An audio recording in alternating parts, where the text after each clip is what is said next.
This podcast contains swear words. Hello, and welcome to Talking Shit with Tara Cheyenne, a podcast about art making, creativity, not giving up, and living well in the process, or as well as we can manage. Although I'm coming from the perspective of a performing artist, the themes and issues discussed here apply to all of us. Whether you consider yourself an artist or not, life is a creative act.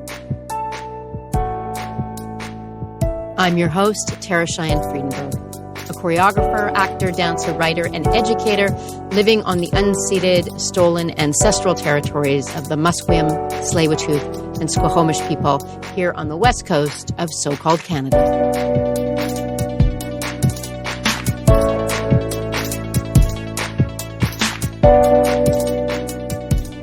Before I dive into today's interview, I just want to remind you to please share and rate, review. Word of mouth really works well. I don't know if you've heard, talking to people. If you have the means to make a little donation, it helps a lot, helps us stay advertisement free and give our guests a little honorarium, pay for our producer, editor, and all that good stuff. You can go to top right-hand corner of our website, www.taracheyenne.com. Click donate, go right there, easy peasy, or we will put the link in the show notes. Before I dive into today's interview with the fabulous Quelemia Sparrow, more about her in a moment, I just want to drop some ideas into your proverbial pond about creative habits. I'm recording this in August and thinking about September and getting started on projects and how I'm going to organize things. And in conversation with some of my wonderful other colleagues in the dance and theater world, the idea of how do we stay healthy as artists and when do we feel the most alive? That has come up a lot in conversation. And I've noticed definitely as I've become older and a parent and just busier managing my company and doing all the admin shit and all the emails and yada, yada, which of course is super necessary. I've gotten away from just moving as much as I want to move, as much as I feel kind of that my set point of moving. So I just want to kind of get you thinking about what's your set point in terms of when do you feel the most kind of activated, alive? For me, I need to be moving like 3 hours a day minimum. And that doesn't happen that often. So I know, okay, how do I put that in? How do I dance more? How do I move more? Also being social. And of course, in these pandemic times, hopefully we're seeing the end of the horrible tunnel. There hasn't been a lot of social or it's been digital. And I know for myself, I just like really become alive when I can interact, when there's that feedback loop of real communication and seeing people in real life where the whole animal self can perceive the whole animal self of the other person. And you don't have your brain, excuse me while I geek out, trying to read signals off a screen, which are almost impossible for your animal brain to do. So that's what I'm thinking about. And so the next step for me is, okay, how do I build that in? How do I prioritize those creative habits of moving and interacting? So something for you to think about maybe as you plan your fall. When can things fit into your schedule? For me, it's like, okay, can I move more in terms of commuting? Can I walk everywhere instead of driving? Can I make sure to, when I have studio time, can I also, have somebody else come in at least for part of the time so I'm not in there by myself? Those of you who work solo stuff or writers, solo practice know how difficult it can be to be alone all the time. If you're writing, maybe you know that after 45 minutes, I have to phone a friend. Would you like to phone a friend? Anyway, think on those and let me know how you do. Please be in touch. Instagram, Tara Cheyenne TCP, Facebook, Tara Cheyenne Performance, or just email me, info@taracheyenne.com.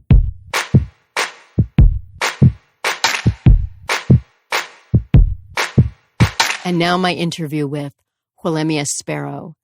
Quelemia is a Musqueam artist, actor, playwright, activist, film star, wonderful, hilarious human being with so many inspiring ideas. I think you're really going to enjoy this interview. I know I did, and I can't wait to talk with her again. So, Quelemia Sparrow, thank you for being here on Talking Shit with Tara Cheyenne. And it really is just talking shit. So you've probably been asked this question many times, probably recently. What have you been doing for the last 18 months? How has it been? Holy shit. Yes. Okay. Yeah. Let's talk some shit. This is great. I'm so happy to be here. Thank you for having me. You know that I adore you. Oh, God, likewise. So let's make this happen. Yay. So what have I been doing for the past, oh my God. So I feel like even like a little guilty saying this out loud, but I have been having the best time, the time of my life. The pandemic hit and something shifted in such a big way. And although I'm quite busy again, I had time to reflect, to kind of look at everything I'd been doing. I'd been so busy jumping from one thing to the next. And I experienced complete and utter relief. Oh, I'm so relieved. Like the emails weren't coming in. The pressure was lifted. And so I had to ask myself some pretty big questions about the ways that I had set up my life. Yeah. Yeah. Almost every interview or even conversation I have with another female identifying artist, I'm sorry to say, but oh, holy shit, when everything got canceled. Yeah. Oh, thank God.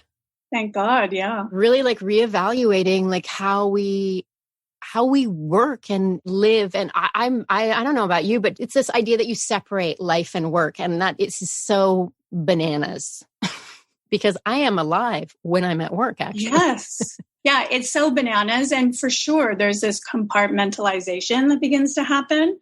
And then for me, you know, I just realized there were just huge chunks of my life that were non-existent. You know, started like going back to therapy during the pandemic. And like, she gave me this little pie where you get to see like, if you actually like are living a balanced life. And it was like, ooh, no, I really haven't living a balanced life at all. You know, like friends, relationships, you know, obviously, you know, career and spirituality and, you know, all of this balance that I really didn't have. So I've been branching out. I've been actually paying attention to some of the things that I wasn't paying attention to before. How is that looking for you? Because Skyborn happened kind of right before the pandemic. Yeah. Your wonderful, fabulous show, which please tell me it's going to come back. I'm hoping at some point because, you know, I mean, you know how it is. Like it really wasn't the show that I had fully imagined in my mind's eye. So at some point I would like to sort of like revisit it. It was such a massive piece as well too. So we just didn't get to a lot of the things that we wanted to get to. So at some point I'll come back and revisit it and sort of like fill in the missing pieces. But yeah, that was massive. Yeah. So I was just coming up with that. So yeah. And I think that had a lot to do with it too, because that piece was so huge. I would have needed a break anyways, you know? Right. Yeah. And then like, how did the unfolding of things change as you kind of looked at that pie chart and realized, wow, there's all these other slices? Well, a bunch of things even that happened in Skyborn as well too, like really close friendships that I really wasn't connecting to it in the way that I wanted to.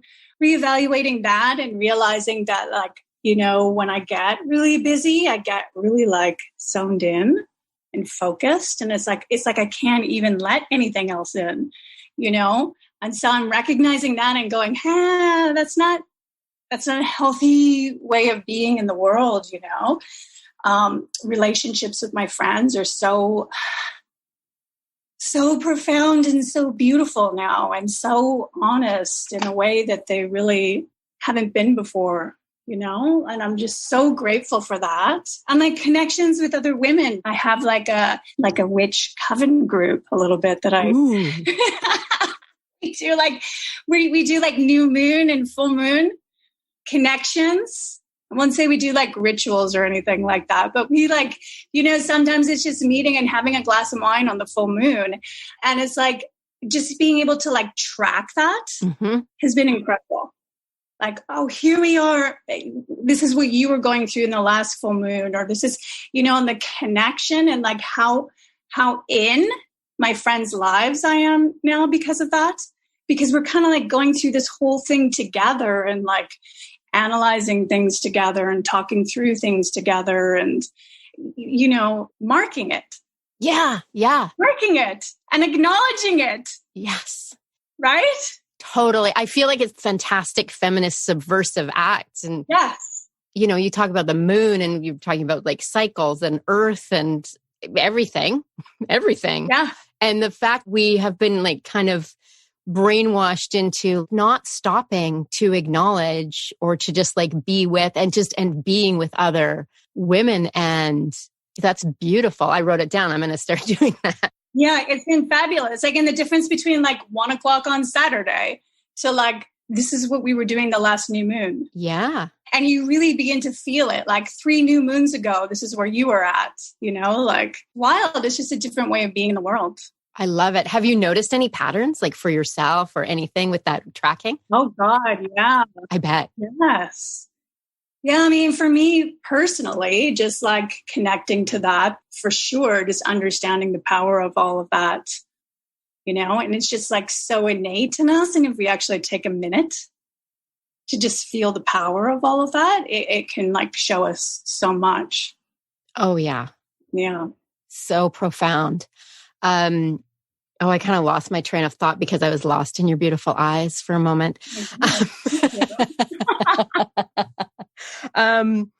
It's interesting because I was just in this really amazing land-based practice workshop with Lindsay Delaronde. Fantastic. She's amazing. But I've been really thinking about land-based practice and making art in all the ways with that marking of the power of where we are and how we are here. And it sounds like that's been part of your experience in this last 18 months and finding like your rhythm and your relationships. And yeah, I really was denying my rhythm. And even in processes like Skyborn, where we were attempting to, decolonize the process, it was still very colonial. And like, of course, that's to be expected, that we're all decolonizing ourselves in our own personal ways, in our own time, and unraveling it individually and collective, right? So that's a lot, and for somebody to say like, oh, I've decolonized my process. I'm like, really? Fully, completely? Are you sure? You have? There's going to be a lot of residue. Yes. It's a lot of residue. There's a lot of residue that comes up for everybody, Yeah. So, I mean, for sure, I've been attempting that for so many years, especially around the land-based work as well, too, because for me, all of my work is centered around place names. I'm from Vancouver, the land itself, what that means, the stories of the land, the Shui Ayams, but also like that means our ancient histories. But I just had a meeting with the language department the other day, and I'm like very fearful that I've been saying that wrong the whole time. She said it, and I was like, I think I've been saying that word differently. So I'm going to have another little lesson around all of that.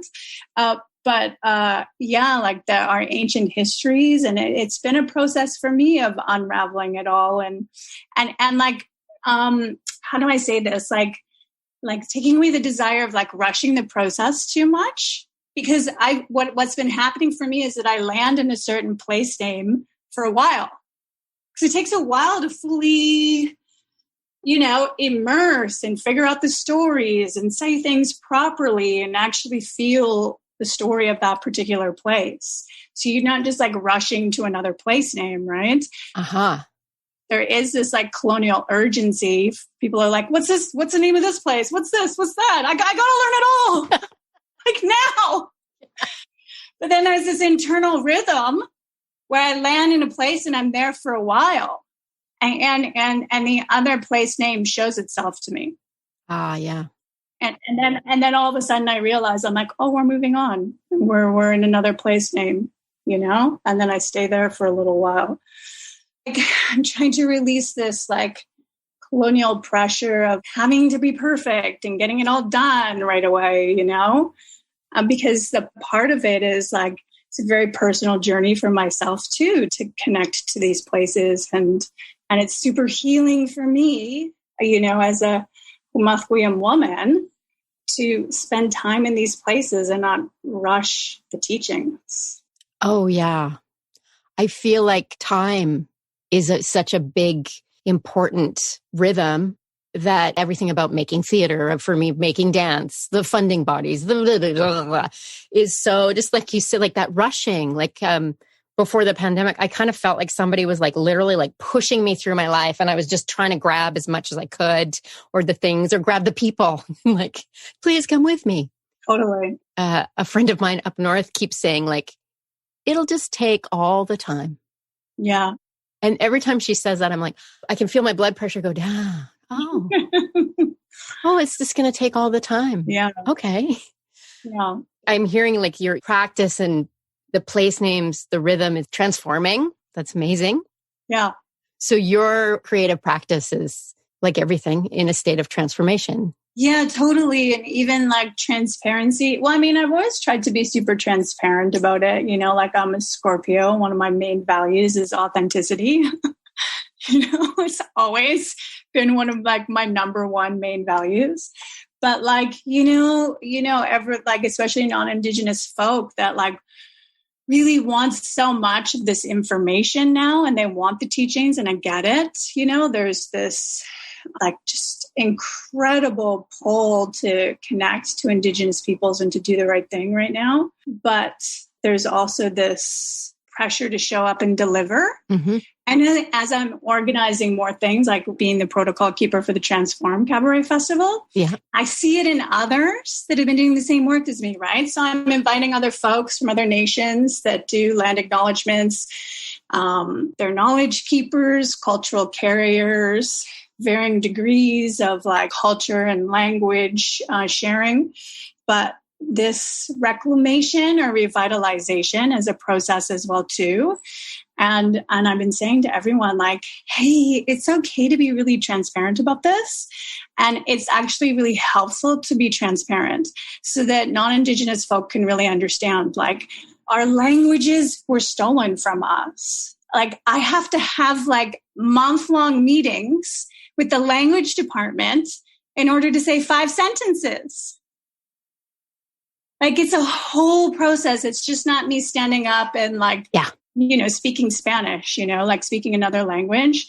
It's a huge revitalization process. And then all of a sudden you have like a camera in your face and you have to like, show up and represent and have all this responsibility. And I've been seeing it on the faces of others, as we go and we film this, and I have to pull them aside and be like, hey, if you flub up your language or your hunkaminum or your halkamalum, just say, hey, we're all in the process of learning this. Say it again, like, let's not pretend that it's anything different, Yeah. And there's something so like as a white lady settler, the vulnerability, and I always feel like the vulnerability that we share just invites more vulnerability and authenticity, as you say, and a relaxation that allows everything. Yeah, I mean, I see their shoulders relax. And they've got their papers and they've had their conversations with their language people. Right. And they've got their notes and they're trying to, we're doing take after take. And then I say, hey, like, it's okay. And their shoulders relax. And then all of a sudden, you know how it is too, as soon as you give yourself permission, then all of a sudden it begins to flow out, right? 100%. Yeah. 100%. So I feel like this is how I feel like. I'm still, things are starting to pick up again. So I am really busy again. So I'm trying to navigate so that I don't get back to that place. And how can we still kind of like go from one thing to the next, but be like totally centered and there and do it in a different way? You know what I mean? Because also I was thinking about this as well too. There's a difference between this capitalism busyness where we have to like rush in order to have like the car and the house and the things. But there's actually a real busyness to the type of work that we do that I believe is a calling. Like, I got shit to do. Oh, yeah. I don't have time to waste on the earth right now. No, this is limited engagement. Yeah, it's a limited engagement. And there's this other thing that we actually don't have all the time in the world. We're all going to die, and we're only here for a short time. So, and I think those of us that have a calling, like we feel that urgency, you know? So how can those two things like be at the same time? Yeah, that's a really important intersection of like, this really needs to be done. And you feel like that calling and you feel like everything going like, come on. And then also I feel like I don't ever want to be as busy as I was when the pandemic came down. Yeah. I realized, that, when you get off like a train or an airplane and your body feels like really weird for a little while because you finally stop. That went on for months. I was like, oh, wow, that was... Yeah. So, and not that I'm expecting you to give me the answer, but Quelemia, give me the answer. Of navigating like those two like very real priorities. Well, it's so funny, like, because I told you I'm seeing someone right now too. And like, she's like a talk therapist. It's very like tapping into my spiritual side, and she's an energy healer. Ooh. And like even saying those things out loud and stuff too, I feel like I've been like sort of like a closeted spiritual person for so long. And like even in the arts community, I find that like theater folk are like hardworking, very practical people actually. And to like, say that you're spiritual and that you are doing energy work and things like that, I always felt a little bit like closed off about that. But so that side of me has been really expanding, where I'm just like, hell yeah, I have transmissions. And like when I write, I feel like those are like, like downloads that are coming to me. That's like, I don't think I'm writing. Like ancestors are speaking to me. So anyway, that I see this gal, and I'm so grateful that I am. And she really is like assisting me in those realms as well too. Like being like, you're a public speaker. Like, how do you disconnect from all of that? How do you take on all of this energy after you public speak, like people's thoughts, ideas, projections, and just having an awareness around that. Like, I've never taken care of my whole system in that way before. And she's teaching me how to do that, and it's just made me stronger. But even then, we were doing one session, and like I had a vision, and my vision was like, I need an assistant. Oh shit, yeah. It wasn't woo woo. It wasn't like anything like that. It was like that's the ancestors are telling me like, hello, you need some help. Like so it's like constantly this like practical and spirit realm in my life right now. Oh, that's amazing. Yeah. When I saw that you had, and Jessica's amazing too. Yeah. I was like, oh my God, you're a genius. To give yourself the help, the time, the support. The support. But I thought it was really funny that it came to me during like during an energy session. Yeah. I was told I needed an assistant. I was like, thank you for that information. Got it. Got it. Super clear. I like it. It's very... Super clear. I like it. I can do that. That's an action item. Total action item. It's a spiritual action item. Yeah. I totally agree. Just that kind of secularness of pragmatic, rational, all those words, which I feel like they're kind of misogynist too. Yeah. And colonial and patriarchal, those yucky words. And so the idea that actual like spirituality and being present with the energy is actually like super complex and does not rule out the very real to-dos that will help you. Yeah. Yeah, totally. Totally. So good. It's so good. So, Quelemia, you're one of the funniest people I know. When we did Lysistrata, there were times I had to avert my gaze because I was going to start snorting during rehearsal. I did the choreography and Quelemia played many very hilarious parts. I want to talk to you about like the role of humor. So the role of humor in your work, the role of humor just like in your life as a woman, as an Indigenous woman, as a creator. Like, how does that weave into your work and who you are? Well, I want more of that. So let it be known that this is an announcement onto the world that Quelemia Sparrow loves humor. Yes. Yes, because it's just like, I love that place so much. Yeah, I really do. And I feel like, gosh, it's like as Indigenous folk, we're so funny as a culture. You know, we're so based in humor. So it's not like I haven't had opportunities in Indigenous work to play funny, you know? But, you know, there for so long, like there's just been like trauma-based work as well too, right? And so it's just like, I just feel like the past couple of years of being able to come out of that space. And, you know, like, sure, it was like necessary, heavy lifting, necessary work at the time, but we're coming into a place now that is more of a space of like thriving and embodying joy. And there's a time and place for everything in this like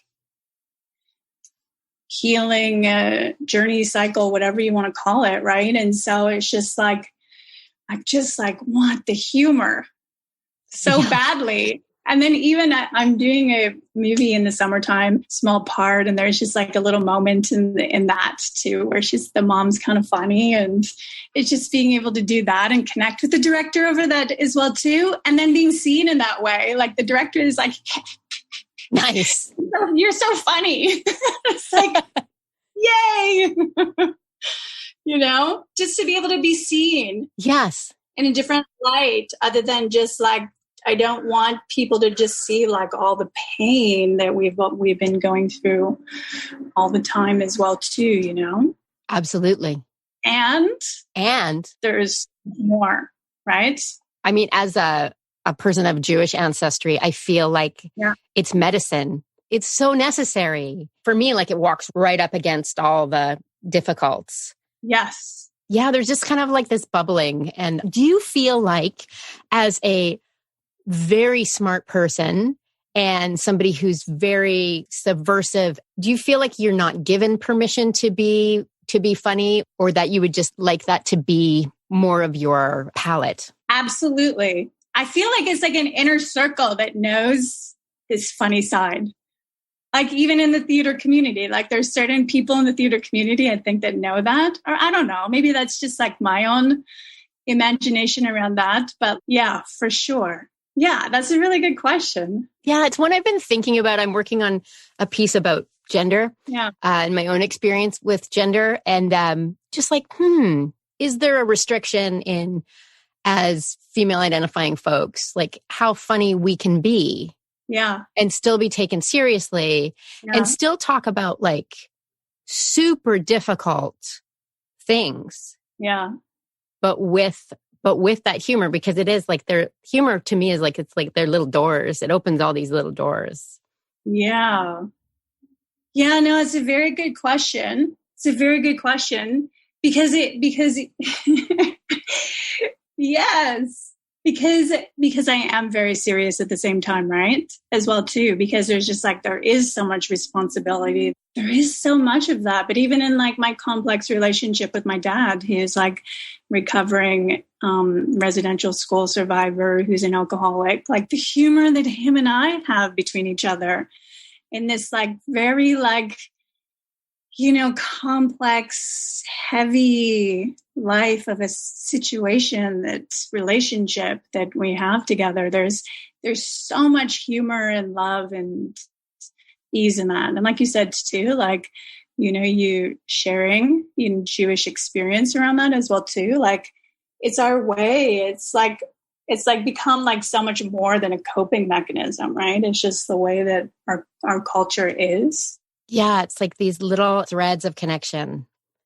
Yeah. And you find and what works, and sometimes it's humor, and sometimes it's silently being together. And yeah, it's so powerful. It made me think of that. I don't know who said this, comedy is dead serious. Yeah, comedy is dead serious, and it's also full-bodied. Oh, that's what I was thinking as well. And you said that too, like you being full-bodied and like as a mover and a creator with your body. Like, I think that's actually what's so satisfying about it for me as well too, when I get to do it, because I feel like it's coming into my whole body. Ooh. And it's not like compartmentalized. Like the humor is like full-bodied. Oh, I love that. I'm going to quote you. Can I quote you? Yeah. Because it's true. Like when you were just talking, it's like this, like the rational and the intellectual. It does, like, we have this idea that it happens like in the head. Yeah. Whereas comedy, humor, it like comes from like places you don't even know. And there's that sense of surprise. Yeah. That is like, oh, and I mean, I think of too, like just a bunch of women laughing their asses off. That is like the most glorious sound and vision in the world, really. Yeah, it really is. And especially like, like Indigenous women, like that's what we're known for. We just sit around and laugh. It comes out of every single body part, which actually brings me to another thing as well too, which I've been exploring, but like I want to explore way more, is that right now I'm taking a sex coaching course. Oh, wow. Yeah. And I feel like it really connects to this as well too. Like this it, allowing ourselves to be full bodied, like allowing, like even, you and I have connected over yoga as well too. I used to teach yoga. When I decided I was going to quit theater for a while, I was like, God damn it. Oh, yeah. I'm over this. What am I doing? Done with you. We're breaking up. I know what I'll do. I'll become a yoga teacher. And even then, now that I'm like deep in these practices, or attempting to be, because I still am working with it and struggle with resistance around it. But it's like you just realize that when, you've been doing your yoga all these years, it just goes to a certain part, right? Yeah. And it's totally. like, ignore this little area here. Exactly. It doesn't exist. Never mind. That part. Everything else you're supposed to connect to, right? And breathe through and do all these things, but just ignore this, like your vulva. Just ignore it completely, And so it's like now that I'm like doing these practices, I'm like, oh my God, this is like, I finally feel like I'm doing an actual practice that allows me to be fully, completely in my body and not ignore these parts that we're like, that are shame-based, that we're ashamed of, that we like suppress, that aren't even allowed to be parts of these like spiritual. I mean, obviously there's like Tantra and, but like, mostly also like the repression and suppression around all of that stuff is so huge, right? You're totally right. It's so huge. Just what you said, like how absurd to feel all these parts of your body. Oh, except for this one. Yes. Except for that one. Yeah, no, we don't do that. We're not talking about that. And just and strap your boobs in so tight that for sure they don't move. We don't want to see those move. Yeah, we don't want to see them move, and also we don't want to see too much cleavage either as well. Like that might be a problem, or Totally. No sensation in these areas either, right? A good genius friend of mine, she young and so wise. She's like, it's self-care. It's self-care. Like she's just so clear. And as like an old lady, like, oh, wow. Of course it is. Of course. Being in your whole body and experiencing your whole body sexually, sensually is absolutely, it's self-care. It's nature. It really is. And I'm working with the resistance around that as well too, because there's been like a couple of exercises that have happened where I've been like, oh my God, I'm channeling the whole universe through my vulva. Wow. But like, and then I'm like, and then I don't do another exercise for like 3 weeks, Interesting, hey? That like the power. Right. And that connection. I mean, I'll just speak personally for myself, but like obviously when you we go through a society where we're so suppressed in those ways, and then we begin to open that all up and start to unravel that and be in it. I'm like, whoop, okay, time out. That was really intense. I'm good for a while. Thanks.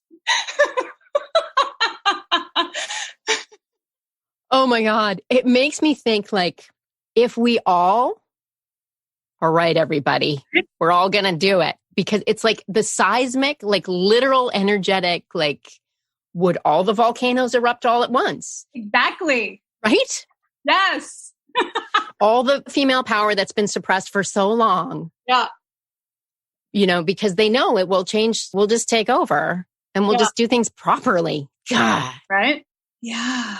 So I've been playing around with that, playing around with myself. Also, nice. It's like all like you said too, it's self-care. Yeah. Self-care, self-pleasure, all through the pandemic.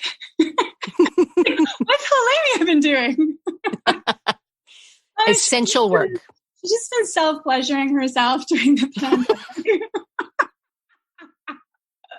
Yes, no sourdough starter and kombucha. No, we're going straight to the important parts. Yeah. Amazing. I have many more questions, but I'll keep it as concise as I can, because we'll just have to do this again. So is there something, like you talked about your place name work? Is there something on the burner right now? Something that you're making right now? Yes. That you want to share? Yeah. There is. Like, I'm in the process of finishing Women of Papiak, which I'm really excited about. That's been in the making for quite some time. And I feel like, you know how it is, because of so many other things, it just kept being pushed to the back burner. And also working on a version of it, like audio segments that can kind of supplement it through the Arts Club right now too, as well. So I'm kind of excited about that, because what's happened with that whole project, Papiak, it's now known as Brockton Point, there's just so much history there. It was like a whole mixed race community. So we're talking like a Spanish novel full of like all sorts of characters, and you know what I mean? Like, that's the situation we're talking about. Like, wow. Generations and generations of people. And so it's like, my play focuses on women, 3 women. In Shuswap, but there's like a multitude of people that I've been researching that are in my computer, that have been for years. And so this Arts Club project is an opportunity to dive into these little segments, like let's dive into this person's little world and go and explore all these other characters that, aren't in the play. Oh, that's amazing. That's amazing. So has that been like a pandemic project? Yeah, that's been one of the pandemic projects, for sure. And I'm doing a commission with New World right now too. Yes. So that's a bit more like sci-fi, because I'm actually a really big sci-fi nerd. And so, when Chelsea Haberlin and I worked on the Pipeline project, she found that out about me.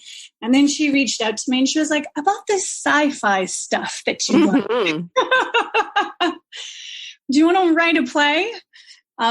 So I'm working on that right now, but that one's still like fresh. Yeah. So I wouldn't even be able to like say what that one's about right now, but that's exciting. And then, other than that, what's been really cool about the pandemic, there's a bunch of other things too, like dramaturging for CZ Theater for the Cool Moms. Oh yeah. So cool. Yeah. A decolonizing sex project that will be ongoing, that might turn into a book. And then because of the pandemic, I went back into film and TV because our whole industry shut down. So, my focus was like writing, consulting, all those sorts of things. And then you getting back into film and TV. And, I left film and TV because I found myself sort of playing a lot of the same characters, and stereotypes around indigeneity and, you just like, you can imagine, you name it, like from like this like weird, like, why are they making me talk like a cave person, to like this weird stoic thing, to all the way into like the prostitutes and the drug addicts. And I was just like, I just don't feel represented in this space at all. So, it really just even confirmed even more my love for theater and being able to have my own voice, do different parts,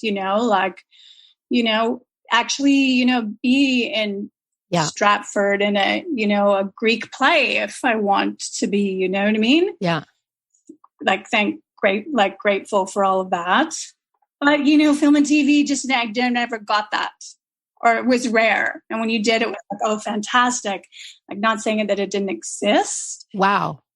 But so long story short, I just feel like things have finally started to shift.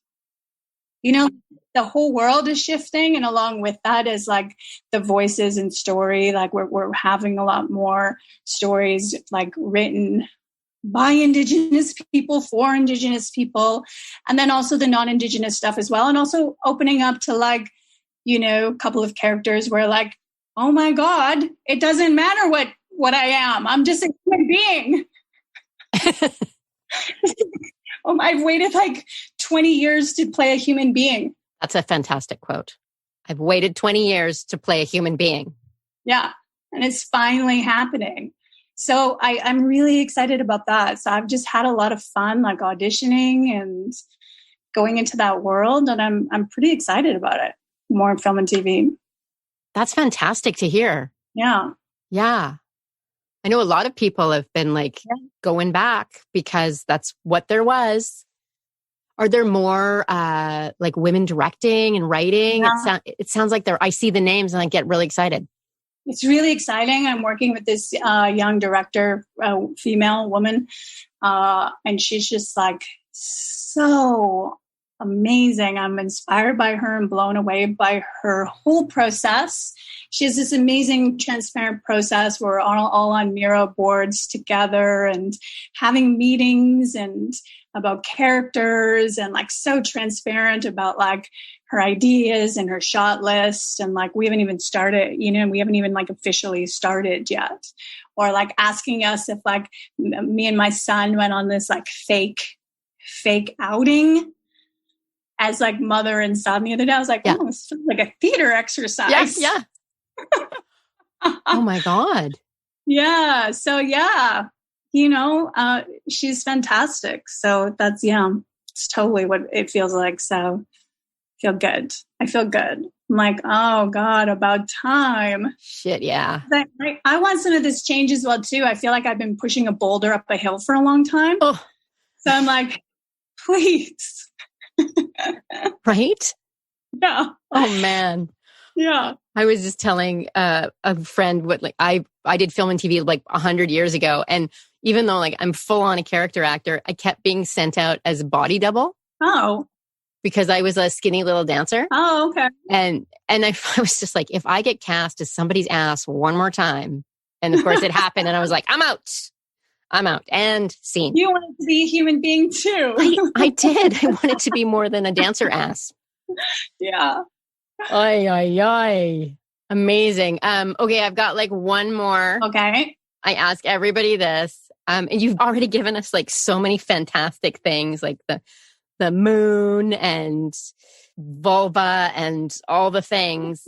But is there something, and it can be really simple, practical, that you're doing these days that is just like really helping or inspiring your life as a creative person, whether it's like your actual creative work or just like being anything, like drinking lemon water or like writing morning pages or anything? You mean to assist in my process, or? Yeah, or just like something that you've been doing that is just like, oh, I'd offer this to other folks as a potentially a really useful thing.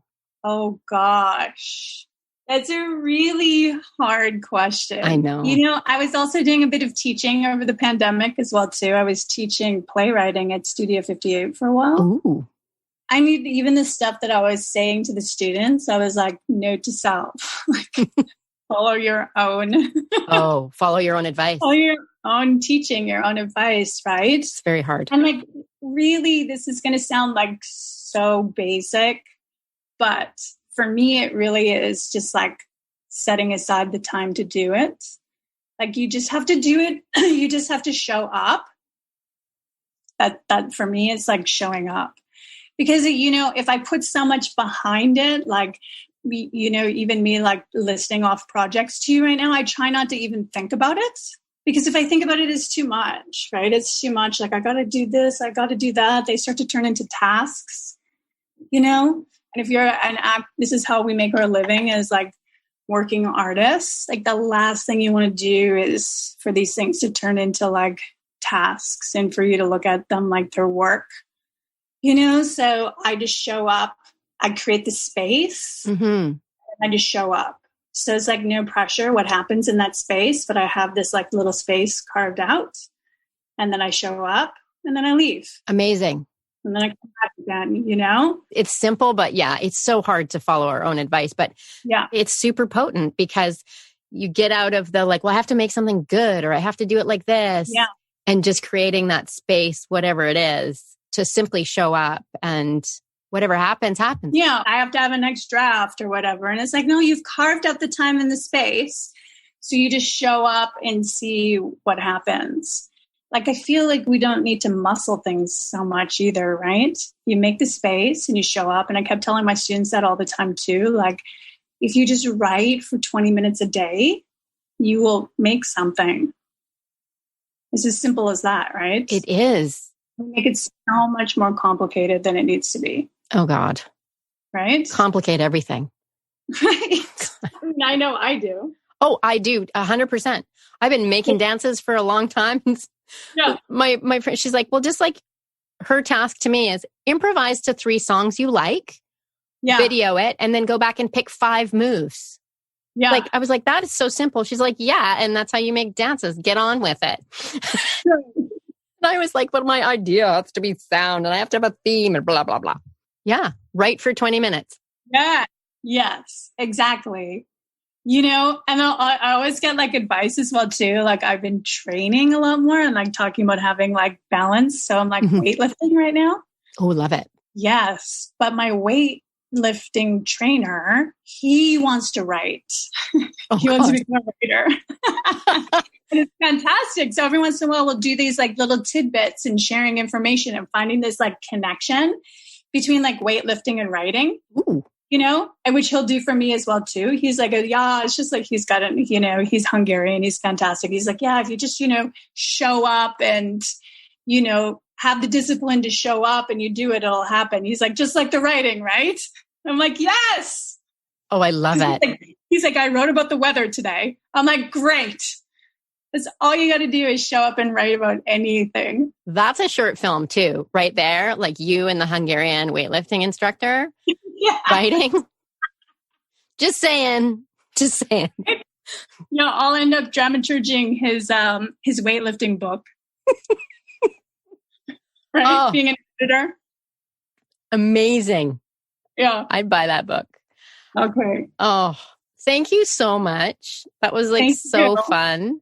We'll put like links to all your projects and everything that is online, some of the references to some of the other projects that you're involved with in our show notes.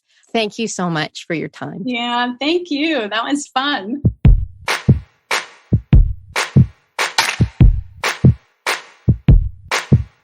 And that's a wrap. Thank you so much for listening. Thank you so much, Quelemia, for spending such a delightful hour with me talking such important shit. You can get in touch with us, Instagram, Tara Cheyenne TCP, Facebook, Tara Cheyenne Performance, email info@taracheyenne.com. And if you do once again have the means to donate, it really does help. We are a charitable organization and we have no advertisers.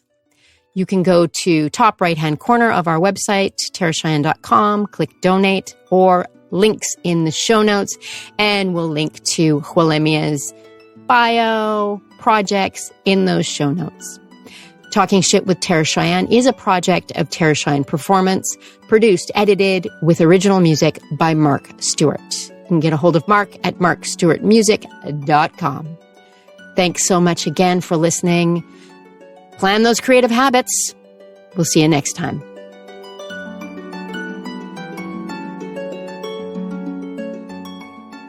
This podcast is effing good.